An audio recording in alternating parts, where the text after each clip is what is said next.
गणेश अंकुशराव, संस्थापक अध्यक्ष महर्षी वाल्मिकी संघ। आत्ता आपण विठ्ठल रुक्मिणी मंदिरात आहोत। आम्ही महर्षी वाल्मिकी संघाच्या वतीनं ह्याचा वारंवार पाठपुरावा केला आणि मध्यंतरी रांजना गावली होती, त्याची चौकशी करावी। इथं काय मोडी लिपी, शिलालेख ह्याची चौकशी व्हावी आणि मूर्त्या ज्या आहेत त्या मूर्त्याच्या खाली महादेवाच्या पिंडे आहेत का आणि कुठं तळघर आहे का, असं निवेदन आम्ही पुरातन खात्याला दिलं होतं। त्याची पूर्ण चौकशी करून अधिकाऱ्यांना हे यश आलेलं आहे।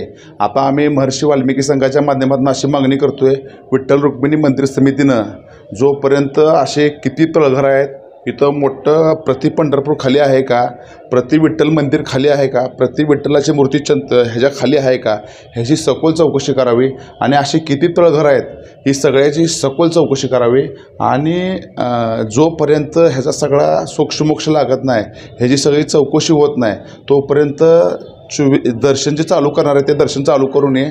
आणि आम्ही वारंवार म्हणतोय, ही जी शिलालेख आहेत ह्या शिलालेखावर जुना इतिहास आहे तो लपवण्याचं काय षडयंत्र इथले काय अधिकारी काय लोक करत आहेत आणि त्या जे दगडावर लिहिलेलं आहे, कोरलेलं आहे मोडी लिपीत, ते पण फोडण्याचं काम केलं आहे। ह्याची पण चौकशी करणं गरजेचं आहे आणि लवकरात लवकर इथे जेवढं काय पुरातन वस्तू आहेत ह्याचा अभ्यास होऊन ह्याच्यावर काय लिहिलं आहे ह्याची माहिती घ्यावी आणि अशी किती तळघर आहेत ह्याची सखोल चौकशी व्हावी आणि ह्यातली काय गावलेली माहिती CCTV फुटेज वगैरे चेक करावे, तरच दर्शन चालू करावं, अशी मागणी मी महर्षी वाल्मिकी संघाच्या वतीनं करतोय।